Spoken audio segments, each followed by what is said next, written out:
नमस्कार, good morning, बहुत बहुत स्वागत है आपका। आप देख रहे हैं आज का अखबार। मैं हूं शंकर दत्त पंत। सबसे पहले आपको नववर्ष की बहुत बहुत शुभकामनाएं। चलिए आज के अखबार में बात करते हैं क्या कुछ हेडलाइंस हैं, कौन सी बड़ी खबरों को प्रमुखता से आज दिखाया गया है। मेरे पास तमाम आज अखबार आप देख रहे हैं। अमर उजाला से शुरुआत करते हैं कि क्या फ्रंट पेज पर हेडलाइंस दी है और कौन सी बड़ी खबर को प्रमुखता से दिखाया गया है। सबसे पहली खबर अमर उजाला में है। इसमें हेडलाइन है कि अब अखिलेश के करीबी पुष्पराज जैन के 35 ठिकानों पर आयकर के छापे। कल आपने देखा होगा लगातार जिस तरह से छापेमारी आयकर विभाग की हो रही थी पुष्पराज जैन के कई ठिकानों पर, और उसमें आयकर विभाग लगातार छापेमारी कर रहा था और इसको लेकर अखिलेश यादव ने जो पलटवार किया वो भी उस खबर को भी इसमें प्रमुखता से दिखाया गया है। आपको याद होगा कि लगातार ऐसे 35 ठिकाने थे जहां पर आयकर विभाग ने छापेमारी है पुष्पराज जैन के, जिसमें कन्नौज है, कानपुर है, लखनऊ है, दिल्ली है, मुंबई है। तमाम ऐसी जगहों पर, ऐसे ठिकानों पर जो कार्रवाई है वो इनकम टैक्स की चल रही है। तो सपा एमएलसी पुष्पराज के घर पर भी शुक्रवार को तलाशी लेने के लिए अधिकारी वहां पर पहुंचे थे। इस खबर को प्रमुखता से दिखाया गया है। अगर हम अंदर देखते हैं कुछ और हेडलाइंस जो बड़ी खबरें हैं वो है कोरोना को लेकर, जो लगातार कोरोना के केसेस दिल्ली में मिले हैं। 1796 केसेस जो पिछले 24 घंटे में हमें मिले हैं, और उसमें कहीं ना कहीं ये एक डराने वाली खबर थी, क्योंकि लोग लगातार जिस तरह से ये अनुमान लगा रहे थे कि धीरे धीरे संक्रमण की दर कम होगी, कोरोना खत्म होगा, लेकिन जब ये लगातार खबर आई दिल्ली एनसीआर से कि कोरोना के केसेस बढ़े हैं, इसने भी लोगों की चिंता बढ़ा दी है। दूसरी तरफ अगर आप देखें डेल्टा की जगह जो ओमिक्रॉन है वो कहीं ना कहीं तेजी से डेल्टा की जगह ले रहा है, ये भी खबर इसमें दिखाई गई है। कोरोना के केस की अगर हम बात करें 2 महीने बाद ये 16,000 को क्रॉस कर चुके हैं, ये चिंता को बढ़ाता है। इसीलिए हम भी आपसे अपील करते हैं कि आप घर में रहिए, सुरक्षित रहिए, और इसीलिए कोरोना और ओमिक्रॉन जैसे खतरनाक बीमारी से हम लड़ भी सकते हैं। दैनिक जागरण का रुख कर लेते हैं, उसमें भी आप ये देखिए ओमिक्रॉन को लेकर खबर छपी हुई है। ओमिक्रॉन से निपटने की तैयारी, राज्यों को रैपिड एंटीजन टेस्ट बढ़ाने के निर्देश दिए गए हैं। तो राज्य सरकारों की जो जिम्मेदारियां हैं, रैपिड एंटीजन टेस्ट कहा गया है कि उसको बढ़ाया जाए।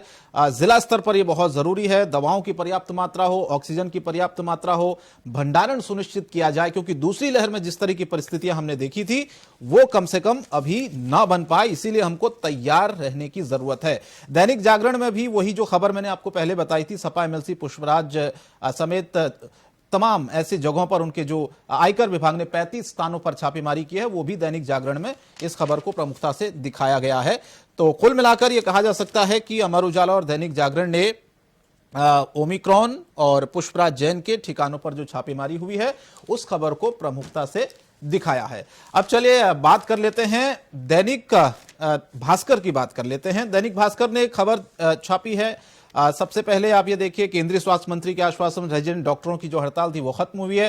लगातार जिस तरह से डॉक्टर्स की हड़ताल थी उससे मरीजों को दिक्कतें हो रही थी, उनकी अपनी मांगे थी, लेकिन ये अच्छी खबर है कि हड़ताल उन्होंने खत्म कर दी है। दूसरी जो खबर है जो दैनिक भास्कर ने छापी है वो ये कि शीतलहर, आपने देखा होगा लगातार पिछले कुछ दिनों जो शीतलहर है वो दिल्ली एनसीआर में लोगों को परेशान कर रही है, और शीतलहर के बीच उसमें दिखाया गया है कि तकरीबन 3.5 डिग्री तक जो पारा है वो लुढ़क गया है, और नेहरू नगर का इसमें जिक्र किया गया है। एक्यूआई जो लेवल है वो 412 यहां पर दर्ज किया गया है। तो अभी ये कहा जा रहा है कि 4 जनवरी के बाद कुछ राहत दिल्ली एनसीआर के लोगों को इस ठंड से मिल सकती है, लेकिन कोहरा बहुत खतरनाक है। आप भी जब दफ्तर जाते होंगे सुबह सुबह आपको दिक्कतें होती होंगी, क्योंकि कोहरा जाहिर है लोगों को परेशान करता है। इस दौरान ठंड भी लगातार बढ़ रही है, लेकिन 4 जनवरी के बाद कहा जा रहा है कि शायद कुछ राहत मिल जाए लोगों को। हिंदुस्तान ने देखिए बड़ी हेडलाइन दी है, और इसमें हिंदुस्तान ने जो हेडलाइन दी है, बड़ी खबर है वो ये है कि कोरोना जांच बूथ बनाकर 24 घंटे जांच की जाए। यानी कि लगातार हम ये देख रहे हैं कि कोरोना के जो केसेस बढ़ रहे हैं, पहले और दूसरे लहर में हमने देखा जिस तरह की लापरवाहियां आई, चाहे जांच में हो, चाहे मेडिकल सुविधाएं देने के मामले में हो, चाहे अस्पतालों में व्यवस्थाओं के मामले में हो, तमाम वो चीजें हैं जिसको ये कहा जा रहा है कि अब कम से कम आने वाले वक्त में अगर ऐसी परिस्थितियां बनती है तो उसमें ये चीजें ना हो, इसीलिए टेस्टिंग बढ़ाने पर जोर दिया जाए। और केंद्र ने बाकायदा राज्यों को एक पत्र भी लिखा है और कहा कि ऐसी व्यवस्था हो, लोग घर पर खुद कोरोना जांच कर सकें। ये बहुत अच्छी बात है, क्योंकि आपने देखा होगा कुछ लोग कोरोना जांच इसलिए नहीं कराते हैं क्योंकि उनके मन में डर रहता है कि अस्पताल जाएंगे, संक्रमण फैलेगा। लेकिन अब केंद्र सरकार ने राज्यों को एक पत्र भी भेजा है, जो खबर हिंदुस्तान ने प्रमुखता से इसमें दिखाई है कि खुद लोग घर पर कोरोना की जांच कर पाएं, ये कम से कम ऐसी कोई व्यवस्था कर ली जाए। लेकिन दूसरी खबर अगर हम देखें, बड़ी खबर हिंदुस्तान ने छापी है। वित्त मंत्री निर्मला सीतारमण की अध्यक्षता में जीएसटी परिषद की जो बैठक थी उसमें एक मुहर लगी। मुहर ली है कि कपड़े पर जो वृद्धि है वो टली है और जूते जो हैं वो महंगे हो पाएंगे।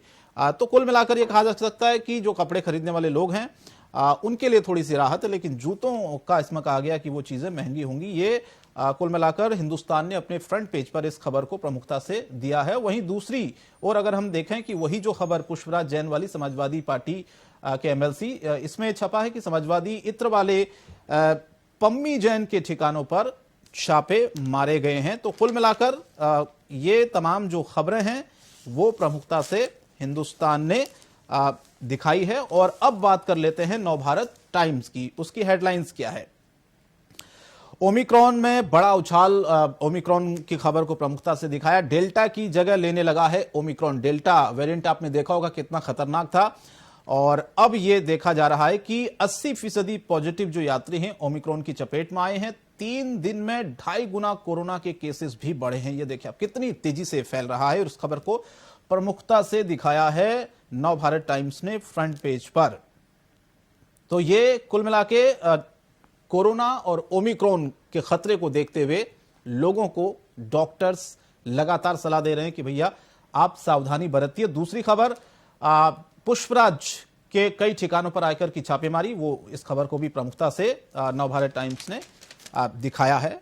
और कुल मिलाकर ये कहा जा सकता है कि जिस तरह से दिल्ली और एनसीआर में लगातार कोरोना के केसेस, डेल्टा वेरिएंट को लेकर जो लोगों को सतर्क रहने की सलाह दी जा रही है, दूसरी तरफ अगर हम ये कहें कि ओमिक्रॉन के खतरे को देखते हुए लोगों को सजग और सतर्क रहने की सलाह दी जा रही है। कम से कम लोग इस चीज को समझें और इसीलिए ये प्रयास भी अब लगातार किए जा रहे हैं। तो कुल मिला के अगर हम नवभारत टाइम्स की बात करें तो वहां इसने भी, नवभारत टाइम्स में भी बड़ी प्रमुखता से इस खबर को फ्रंट पेज पर दिखाया गया है कि किस तरह से आने वाले वक्त में ये बहुत ज्यादा संक्रमण ना फैलाए, इसीलिए आप लोगों को सावधान और सजग रहने की जरूरत है। तो ये थी नवभारत टाइम्स की हेडलाइन जिसमें प्रमुखता से इस खबर को दिखाया गया है। और अब बात कर लेते हैं हम हिंदुस्तान की एक बार फिर से। हिंदुस्तान ने, जैसा कि हमने आपको बताया था कि कोरोना की जो खबर है उसको प्रमुखता से दिखाया है। केंद्र ने राज्यों को पत्र लिखा है और कहा कि ऐसी व्यवस्था की जाए कि लोग घरों में ही कोरोना जांच कर सकें। यह बहुत अच्छी बात होगी अगर ऐसा होता है तो। नए साल में माना जा रहा है कि जो महामारी है वो खत्म हो सकती है, क्योंकि अगर हम इस पर कंट्रोल करते हैं, अगर हम सजगता, सावधानी दिखाते हैं, उस खबर को भी प्रमुखता हिंदुस्तान ने दी है। लेकिन कुछ चीजें, कुछ पॉइंट्स यहां पर दिए हैं। पहला पॉइंट से लगातार हम ये देख रहे हैं कि जिस तरह से WHO ने उम्मीद जताई है कि 2022 में कोरोना का अंत हो जाएगा। ओमिक्रॉन के प्रसार के बावजूद उन्हें उम्मीद है कि कम से कम ये कंट्रोल हम कर सकते हैं। और देश को, इसके लिए सभी देशों को बिना भेदभाव टीके देने होंगे, टीका इजाद करना होगा, जैसा कि हमने पहले किया था। और इसीलिए WHO ने ये संभावनाएं भी जताई कि आने वाले वक्त में अगर हम इस पर तेजी से काम करते हैं तो शायद बहुत अच्छे परिणाम हमें देखने को मिल सकता है। और हिंदुस्तान की अगर हम बात करें, कुछ पॉइंट्स इसमें दिए हुए हैं कि साल 2022 में क्या क्या चीजें हमें मिल सकती है। नया संसद भवन का इसमें जिक्र किया गया है। आजादी के 75वें साल यानी कि 2022 में देश को नई संसद मिलेगी और नवंबर तक इसका जो निर्माण है वो पूरा होने की उम्मीद जताई जा रही है। और लगातार दूसरी जो खबर है वो इसमें इस खबर को प्रमुखता से दिखाया गया है कि देश को अब रफ्तार मिलेगी, क्योंकि अहमदाबाद में मेट्रो रेल का जो काम है वो पूरा होने की उम्मीद है। दिल्ली मुंबई एक्सप्रेसवे का एक चरण जो बनकर है वो तैयार हो जाएगा। तो मेट्रो को लेकर जिस तरह से लगातार काम हो रहा है, हमने देखा कुछ दिन पहले कानपुर मेट्रो का उद्घाटन प्रधानमंत्री ने किया था। तो आने वाले वक्त में ये उम्मीद की जा रही है कि अलग अलग शहरों में जो मेट्रो है वो शुरू हो पाए, यात्रियों को सुविधाएं मिल पाए। दूसरी खबर हिंदुस्तान ने यह दी है कि दिल्ली में जो रेजिडेंस डॉक्टर्स थे जिन्होंने हड़ताल की थी वो हड़ताल खत्म हो गई है, क्योंकि लगातार 14 दिनों से अलग अलग अस्पतालों में जो रेजिडेंट डॉक्टर हैं उनकी जो हड़ताल थी वो शुक्रवार को दोपहर 12 बजे खत्म हो गई और बहुत राहत की सांस सभी ने ली है। हालांकि सरकार ने आश्वासन दिया है डॉक्टरों पर किसी तरह की कोई कार्रवाई नहीं होगी। तो कुल मिला के अब यह कहा जा सकता है कि डॉक्टरों ने जो हड़ताल है वो अपनी खत्म कर दी है। तो ये तो हिंदुस्तान की खबर थी जो प्रमुखता से दिखाई गई थी। अब बात कर लेते हैं दैनिक जागरण की एक बार फिर से। दैनिक जागरण, जैसा कि हमने आपको बताया, सपा एमएलसी पुष्पराज समेत 2 जनों के यहां पर आयकर विभाग ने छापेमारी की है और लगातार कई ऐसे ठिकाने हैं पुष्पराज जैन के जहां पर छापेमारी आयकर विभाग की टीम लगातार कर रही है और इसको लेकर सियासत भी लगातार हो रही है। अगर हम देखें बाकी पेजों में जो हेडलाइन छपी हुई है, जिस खबर को प्रमुखता से दी गई है सियासत की, अगर हम बात करते हैं तो गृह मंत्री अमित शाह ने भी इस बात का जिक्र किया था जब उन्होंने रैली की थी और सीधे सीधे निशाने पर लिया था अखिलेश यादव को और पूछा था कि इत्र के काले कारोबारियों के यहां रेड से तकलीफ क्या हो रही है अखिलेश यादव को, समाजवादी पार्टी को। तो कुल मिला के ये एक तरह से सियासत भी अब उत्तर प्रदेश में इस छापेमारी के दौरान होने लगी है। और दूसरी खबर आप ये देखिए, अखिलेश यादव का एक बयान इसमें कोट किया गया जिसमें अखिलेश यादव ने कहा है कि समाजवादी पार्टी की सरकार होती तो अब तक राम मंदिर बन गया होता। ये अखिलेश यादव ने एक प्रेस कॉन्फ्रेंस थी, शायद उसमें जिक्र किया कन्नौज में कि अगर समाजवादी पार्टी की सरकार होती तो राम मंदिर अब तक बन जाता। बीजेपी ने अब तक राम मंदिर नहीं बनाया, हालांकि उस पर काम चल रहा है, तय समय पर काम पूरा होगा। लेकिन अखिलेश यादव ने कहा कि सरकार अगर हमारी होती तो हम राम मंदिर अब तक बना देते। और दूसरी ये खबर आप ये देखिए, मुख्यमंत्री योगी आदित्यनाथ की इस खबर को इसमें प्रमुखता से दिखाया गया है।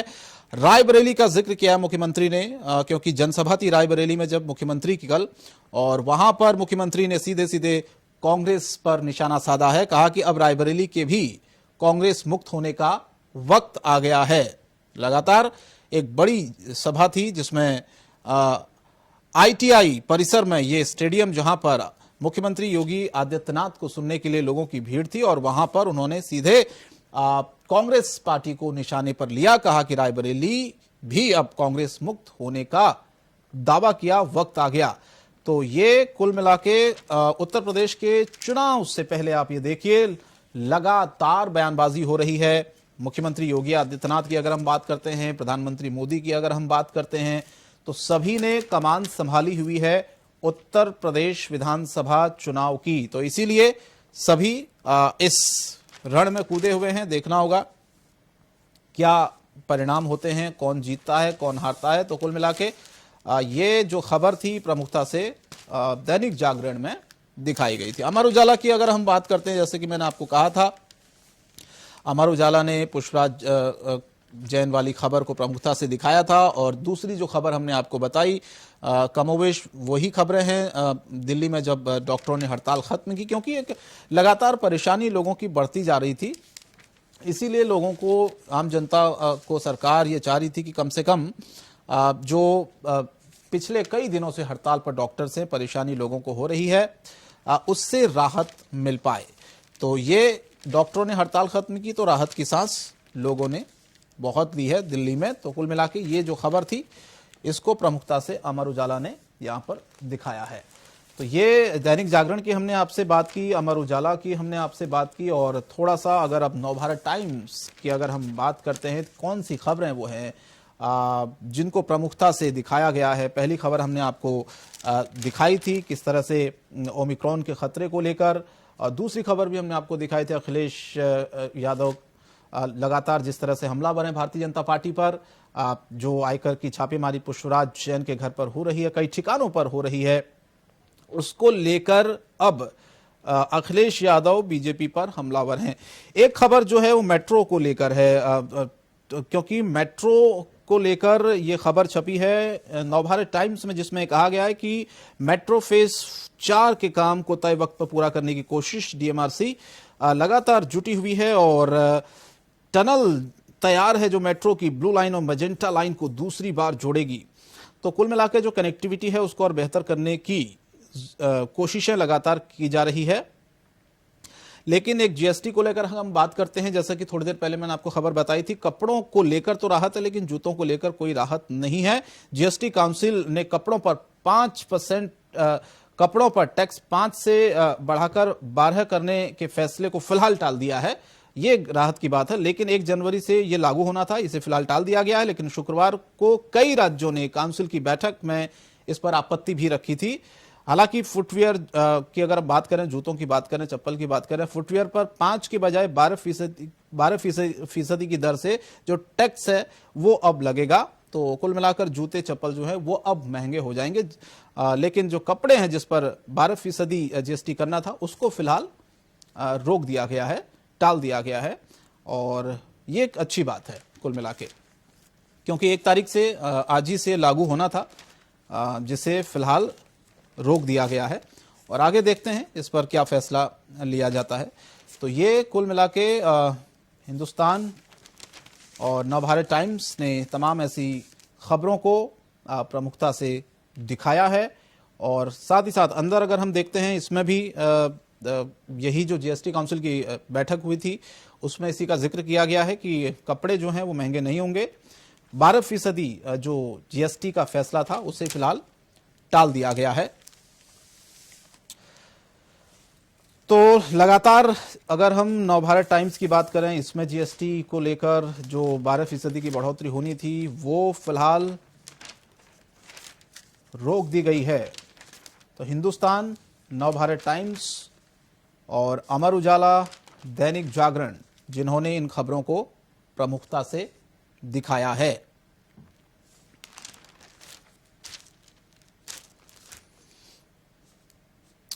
और दूसरी जो खबर आप ये देखिए, हिंदुस्तान ने एक खबर इसमें छापी है जिसमें लिखा है कि राजधानी की हवा बेहद खराब हो गई है, प्रदूषण अभी और बढ़ने के आसार हैं। क्योंकि एक्यूआई जो लेवल है बहुत, हम देख रहे हैं कि दिल्ली में प्रदूषण के लेवल जिस तरह से बढ़ रहा है उससे कहीं ना कहीं लोगों की मुश्किलें भी बढ़ती जा रही हैं, क्योंकि धुंध बहुत है, फॉग बहुत ज़्यादा है। इससे आवाजाही में दफ्तर जाने वाले लोगों को बहुत दिक्कतें हो रही है। ठंड है और ठंड के बीच में अगर कोहरा धुआं हो तो कहीं ना कहीं मुश्किलें लोगों की बढ़ती है। इसमें बाकायदा एक चार्ट भी दिया हुआ छोटा सा, जिसमें दिल्ली के किस किस इलाके में क्या एक्यूआई रहा है वो इसमें दिखाया गया है। नेहरू नगर में 414 इसमें दिखाया गया है, जहांगीरपुरी में 404 दिखाया गया, आरकेपुरम में 384, द्वारका में 383 और मुंडका में 354 एक्यूआई दिखाया गया है। तो कुल मिलाकर स्थिति सामान्य नहीं कही जा सकती है।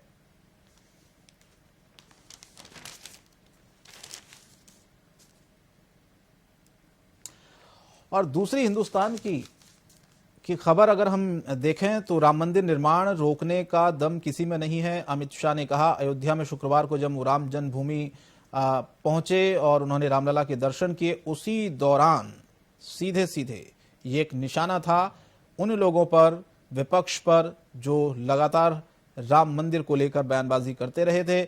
और उन्होंने सीधे सीधे नाम भी लिया है गृहमंत्री अमित शाह ने कि सपा बसपा के शासनकाल में आस्था के प्रतीकों का सम्मान नहीं हुआ। अगर आस्था के प्रतीकों का सम्मान अगर कोई करता है तो वो है भारतीय जनता पार्टी। तो ये तमाम जो खबरें हैं अलग अलग अखबारों में अलग अलग हेडलाइंस में प्रमुखता से इन खबरों को दिखाया गया है। तो आज का अखबार ये था जो हमने आपको बताया कौन सी खबरें प्रमुखता से सभी अखबारों ने अपने फ्रंट पेज पर जिन्हें दिखाया है। लेकिन ओमिक्रॉन, जो कि सभी अखबारों में जो खबरें छपी थी ओमिक्रॉन और कोरोना को लेकर, आने वाले वक्त में परिस्थितियां ज्यादा खराब ना हो, इसीलिए राज्य और केंद्र सरकारें गंभीर हैं और इसी के साथ साथ आप लोगों को भी गंभीर होने की जरूरत है। यानी कि जो नियम बने हैं उन नियमों का पालन करें, बाहर निकलने से पहले मास्क लगाएं, डॉक्टर्स जो सलाह दे रहे हैं डॉक्टर्स की सलाह पर ही आप अपनी दिनचर्या को शुरू भी करें। क्योंकि बहुत से लोगों को ऐसा लगता है कि कोरोना खत्म हो गया है, लेकिन जिस तरह से ओमिक्रॉन का खतरा बढ़ रहा है और लगातार केसों की संख्या बढ़ती जा रही, पिछले 24 घंटे में कोरोना के केसों में भी बढ़ोतरी हुई है, वो चिंता को बढ़ाता है। तो आज के अखबार में फिलहाल इतना ही, लेकिन इंडिया वॉइस पर खबरें जारी रहेंगी। नमस्कार।